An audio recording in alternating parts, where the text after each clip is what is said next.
Hello and welcome to English Mastery Daily. This channel is designed to help you improve your English step by step through clear listening practice, real conversations, and practical speaking training you can use in everyday life. And now, Elena will guide you through today's lesson and help you practice your English listening and speaking skills. I'm Elena, and if you're a learner who is past the basics and ready to truly master the art of sophisticated, nuanced conversation, then you've come to the right place. Today we're going to dive deep into 60 advanced phrases and idiomatic expressions, but with a new level of detail. We won't just learn what they mean, we'll also explore their origins and cultural contexts.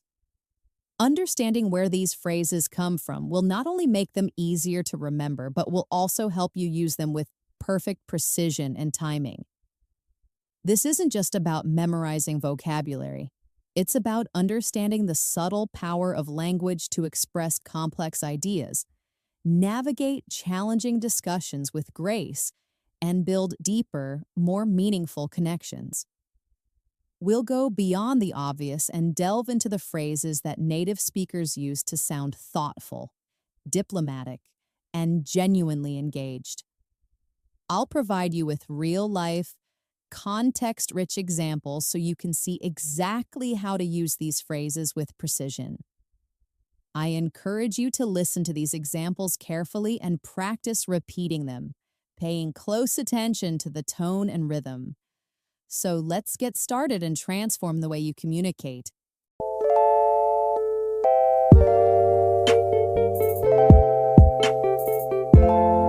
Let's begin with phrases that help you share your perspective with confidence and nuance. Instead of a simple "I think," a more advanced way to introduce your opinion, especially in a professional setting, is to say, "From where I stand," or "My 2 cents on this is." These expressions frame your perspective as just one of many. The phrase "my 2 cents" is believed to have originated from the practice of offering a small, humble amount of money, 2 pennies, to contribute to a cause, implying your opinion is a small but sincere contribution to the conversation. For example, in a meeting, you could say, "From where I stand, the Q3 budget seems a bit optimistic given the current market." Or if you're offering an opinion to a friend, you might say, "My 2 cents on this is that you should follow your passion, regardless of the risk." When you want to acknowledge a point but introduce a contrasting idea, you can use, "I see your point, but let me play devil's advocate here." This phrase has a fascinating origin in the Catholic Church, where an official, the advocatus diaboli, would argue against the canonization of a saint to ensure all possible flaws were considered. It signals that you are challenging an idea for the sake of a more thorough discussion, not because you necessarily disagree. For example, a colleague says, "We should launch the product in Q3. You respond, "I see your point, but let me play devil's advocate here. What if our primary competitor launches first?" A professional and honest way to acknowledge you need more time to consider a question is to say, "I hadn't given that much thought." This is a polite way to say, "I don't know," that shows you are taking the query seriously. For instance, a manager asks, "Have you considered the long-term sustainability of this solution?" And you can reply, "I hadn't given that much thought. I'll need to do some research on that." Sometimes a question is so complex that it deserves a pause. A great phrase for this is, "That's a tough one to unpack." This idiom uses the image of a tightly packed bag or box that needs to be carefully opened and sorted, showing you understand the many layers of the topic. As an example, a friend asks you, "What's the best way to handle a toxic work environment?" And you could say, "That's a tough one to unpack because so many factors are at play." When you're trying to describe a situation that is difficult or overwhelming, a great phrase is, It's a lot to contend with. The word contend means to struggle or compete against something, giving this phrase a sense of resilience in the face of a challenge. For example, a friend asks you how your new job is going, and you can respond, "It's been a steep learning curve. Honestly, it's a lot to contend with at the moment." Now that we've covered phrases for giving your opinion, let's practice. In the comments below, try using "from where I stand" or "my 2 cents on this is" to share your opinion on a current event or a recent movie you've seen. Expressing agreement and disagreement is a cornerstone of advanced conversation. Instead of just "I agree," you can use a stronger expression like "that's spot on." This phrase comes from archery, where a spot-on shot hits the center of the target, meaning something is exactly correct and perfect. For example, a project manager says, "Our primary focus should be on user experience." You can respond, "That's spot on. Our data indicates that's where we're losing customers." To show that an idea is a complete and satisfying solution, you could say, "That pretty much seals the deal for me." This phrase originates from business and law, where a contract is sealed with a wax stamp to make it official and final. It signals that you are convinced by a point and are ready to make a decision. As an example, a salesperson shows you a car with a great warranty. You say, "The price is good, but the unlimited mileage warranty, that pretty much seals the deal for me." If you're in complete alignment with an idea, you can use the phrase, "You took the words right out of my mouth." This is a great way to show strong agreement and a sense of shared understanding. The phrase suggests you and the other person were thinking the exact same thought at the exact same moment. For instance, a colleague suggests an idea, and you can say, "You took the words right out of my mouth. I was just about to say the exact same thing."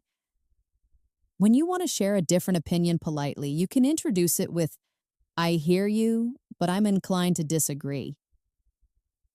This acknowledges their point while clearly stating your own. The word inclined gives a subtle, polite tone to your disagreement. For example, a friend says, "The new movie was fantastic."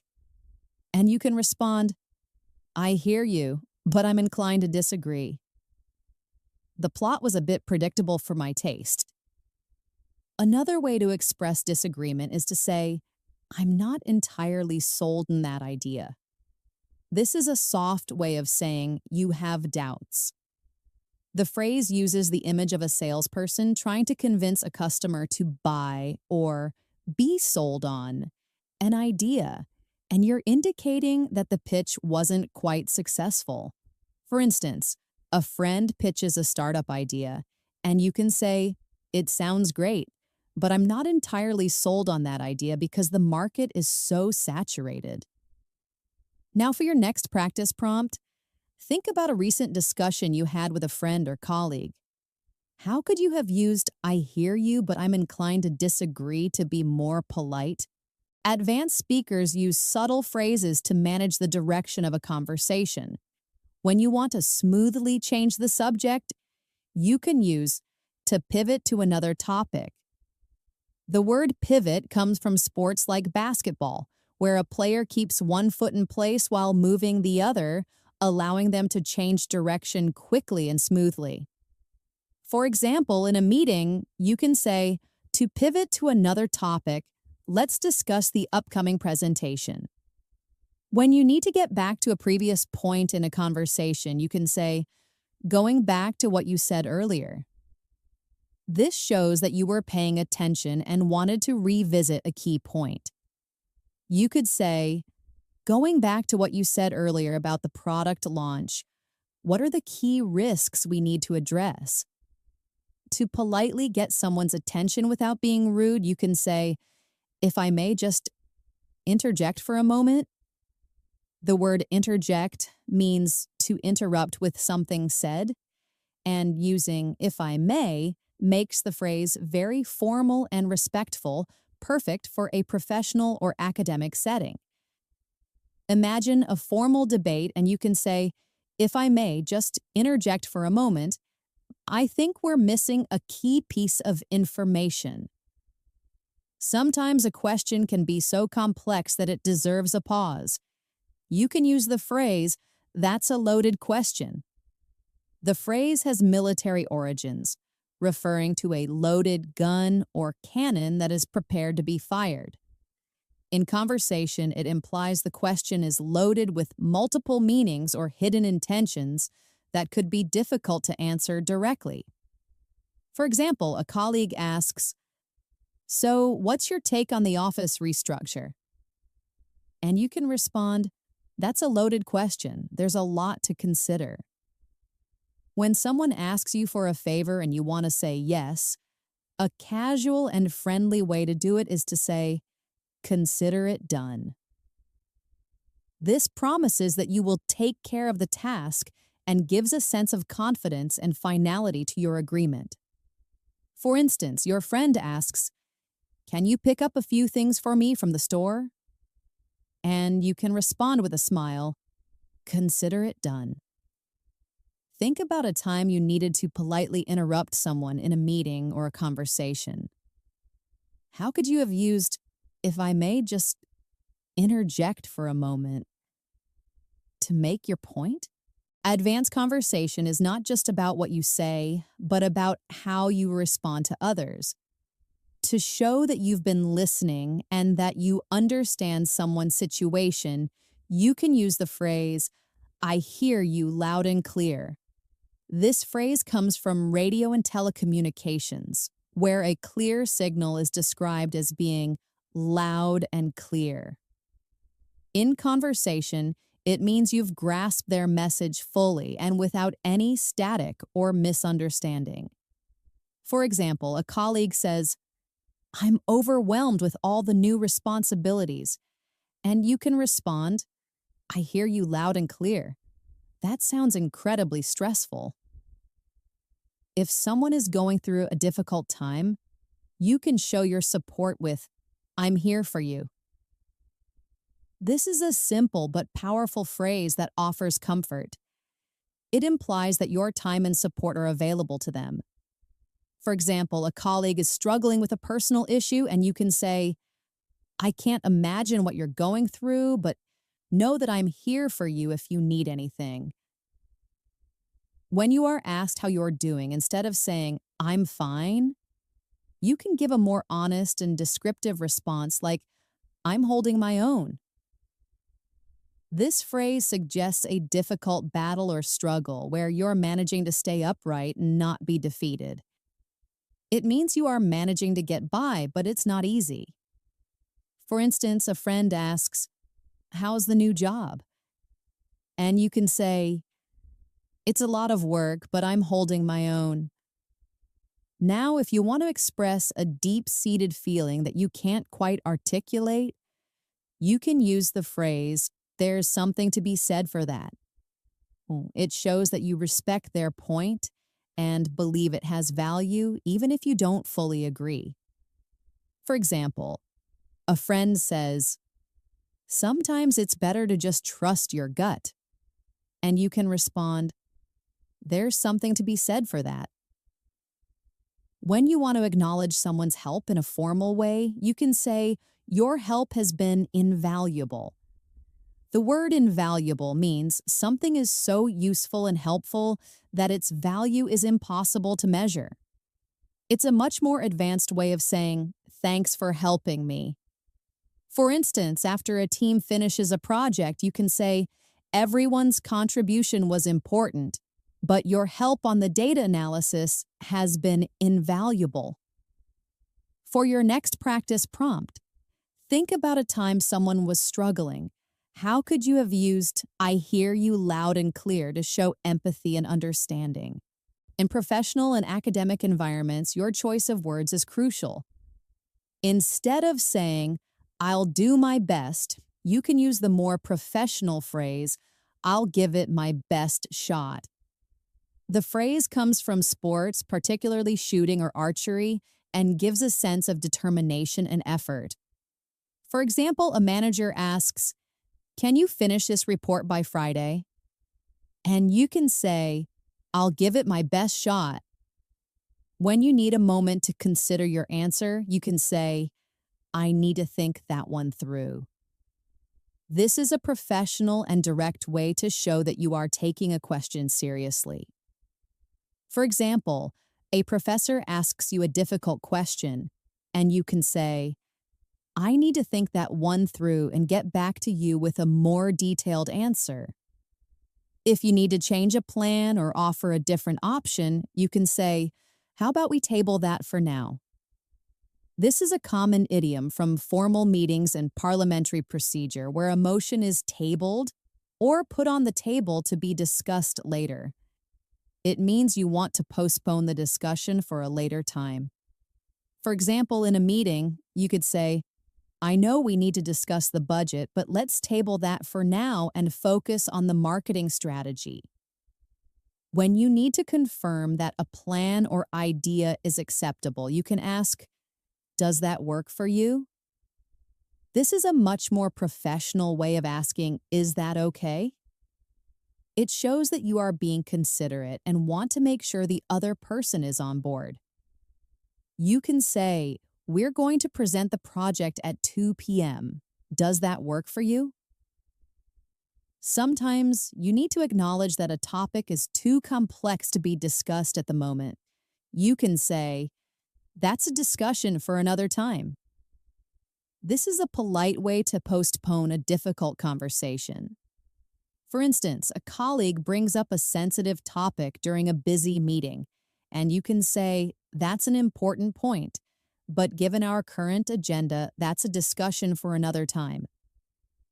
Consider a time you needed to postpone a conversation in a professional setting.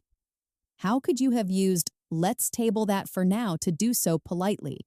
Now let's look at a few more useful phrases. When you agree with a point but with some reservations, you can say, to a certain extent. This is a great way to show a partial agreement. As an example, the author's argument is valid to a certain extent, but it fails to consider the social factors involved. To express that you understand the logic behind an idea, you can say, I can see the merit in that. The word merit means value or worth, so this phrase means you see the good points of an idea. For instance, your boss suggests a new strategy. You can say, I can see the merit in that. The data seems to support a change in direction. If you're in a meeting and everyone agrees, you can say, it looks like we're on the same page. This idiom uses the image of everyone reading the same document or page, signifying that everyone has the same understanding. For example, at the end of a long discussion, you can say, okay, great. It sounds like we're on the same page about the project goals. Another useful professional phrase is let's touch base next week. This phrase comes from baseball, where a runner touches base to be safe. It means to briefly make contact or reconnect with someone. As an example, at the end of a client call, you can say, thanks for the update. Let's touch base next week to see where we're at. When a task needs to be done immediately, you can say, I'll get right on that. The phrase is a direct way to show a sense of urgency and professionalism. For instance, the client needs the report. I'll get right on that. Think about a new idea or project that someone presented to you. In the comments, try using, I can see the merit in that, to give a thoughtful and diplomatic response. Let's continue with phrases that add a touch of professionalism to your everyday conversations. When you want to ask someone's opinion, a more formal way is, what's your take on? The word take here refers to your personal viewpoint or interpretation of something. For example, We've discussed the new proposal, but what's your take on the timeline? If you're having doubts about a decision, you can say, I'm having second thoughts. This phrase expresses that you're reconsidering a choice you've already made. For instance, we've booked the flights, but now I'm having second thoughts about the destination. To express that you should come back to a topic later, you can say, let's circle back to that. The phrase uses the image of returning to a point in a circular path, suggesting you'll return to the topic later. For example, we're running out of time, so let's circle back to that point in our next meeting. When you want to describe an idea as a positive step, you can say, it's a stepping stone. This phrase uses the image of a stone you can step on to cross a stream, symbolizing a small, necessary step that leads to a bigger and better outcome. For instance, this small victory is just a stepping stone to a bigger achievement. If you can't decide between two options, you can say, I'm on the fence. This phrase paints a clear picture of someone sitting on a fence, unable to decide which side to jump down on. It shows that you are undecided.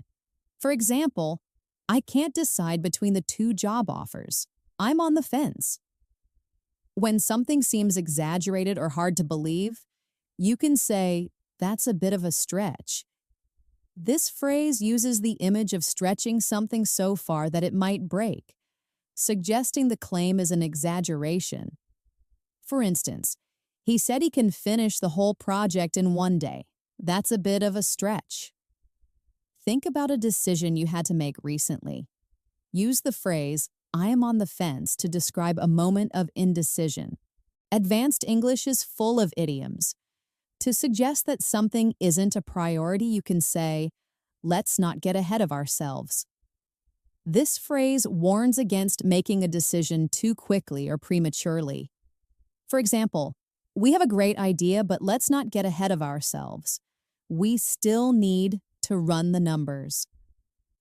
If a point is not relevant to the main discussion, you can say, that's besides the point. This is a great way to keep a conversation on track. For instance, a friend brings up an unrelated topic. You say, I know, but that's besides the point. We need to focus on what we're doing for dinner. When you can't remember something, you can say, I'm drawing a blank. This phrase is believed to have originated from a lottery system or a written test, where drawing a blank meant getting no prize or not being able to fill in the answer. For example, I can't remember her name.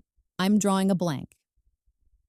If a situation is completely different from what you're used to, you can say, that's a whole different ball game. The idiom comes from sports, where a new game or ball game has completely different rules and circumstances. For instance, working from home is challenging. The office environment was one thing, but this is a whole different ball game. To express that you don't like something, a more polite way to say it is, it's not my cup of tea. This is a classic British idiom that uses the image of someone's personal preference for tea. It's a gentle way to express dislike without being harsh. For example, I'm not a big fan of horror movies. It's not my cup of tea. When you want to start a serious discussion, you can say, let's get down to business. The phrase has a straightforward professional connotation, signaling that it's time to stop small talk and begin work. For instance, thank you all for coming. Now let's get down to business. Try to think of something you recently forgot. How could you have said, I'm drawing a blank to describe it? Let's look at some phrases for different contexts. When you need to clarify something, a professional way to do it is just to clarify. For example, just to clarify, we're presenting at 10 a.m. and not 11 a.m. To summarize something, you can say, in a nutshell. The idiom uses the image of something small enough to fit inside a nutshell, implying a concise and brief summary. For instance, so in a nutshell, the meeting was productive and we're moving forward with a new plan. If you need to get an opinion from your team, you can say, let's run it by the team. This phrase uses the image of running an idea past others for their feedback. For example, that's a great idea. Let's run it by the team to get their thoughts. To inform someone that you'll keep them updated, a good phrase is, I'll keep you in the loop. This idiom uses the image of an information loop, suggesting you'll include them in the ongoing exchange of information. For instance, I'll have a meeting with the client this afternoon. I'll keep you in the loop. When a situation is beneficial for everyone, you can say, it's a win-win situation. This phrase, popular in business and negotiation, implies that all parties involved will benefit. For example, if we work together, we can save time and money. It's a win-win situation for everyone. If you're very busy, a more professional way to say it is, we've got a lot on our plate. The idiom uses the image of a plate overflowing with food, representing an abundance of tasks. For instance, I can't go to dinner tonight. I've got a lot on my plate. To end a work day, you can say, let's call it a day. The phrase implies that the day's work is finished. For example, it's 5 p.m. and we've been working hard. Let's call it a day. When you want to politely decline an invitation, you can say, I'll take a rain check. This phrase originated from baseball, where a rain check was a ticket given to fans to attend a game at a later date if the original game was canceled due to rain. For instance, thanks for the invite, but I can't make it. I'll take a rain check. If you need time to make a decision, you can say, I'll sleep on it. This phrase uses the idea of sleeping on it to give your mind time to process the information and come to a better decision. For example, I'm not sure if I should buy a new car. I'll sleep on it. When you're not sure about the details of a plan, you can say, let's play it by ear. This idiom comes from music, where a musician plays by ear without sheet music or improvises. It means you'll decide on the details as you go. For instance, we don't have to plan the whole trip now. Let's play it by ear. Now for your final practice prompt in this section. In a nutshell, what is the best advice you've ever received? Let's finish with some final powerful phrases. When you agree with a point that is exactly correct, you can say, you've hit the nail on the head. This phrase comes from carpentry, where a single accurate hit on a nail makes the process much more efficient. It means you've identified the exact problem or point. For example, you've said it perfectly. You've hit the nail on the head. If something is easy to understand, you can say, it's not rocket science. This modern idiom refers to the complexity of rocket science and is used to say that something is simple. For instance, don't worry, it's easy to use this program. It's not rocket science. To summarize a long story, you can say, long story short. This is a very common phrase to get to the main point quickly. For example, so long story short, we ended up having a great time at the party. To stop a problem before it gets worse, you can say, let's nip it in the bud. The idiom comes from gardening, where you nip or pinch off a small bud to prevent it from growing into a larger, unwanted plant. For instance, I think there's a misunderstanding. Let's nip it in the bud before it becomes a bigger issue. When you find a positive aspect in a difficult situation, you can say, that's a silver lining. This phrase refers to the silver lining of a cloud, symbolizing a positive aspect that can be found even in a negative situation.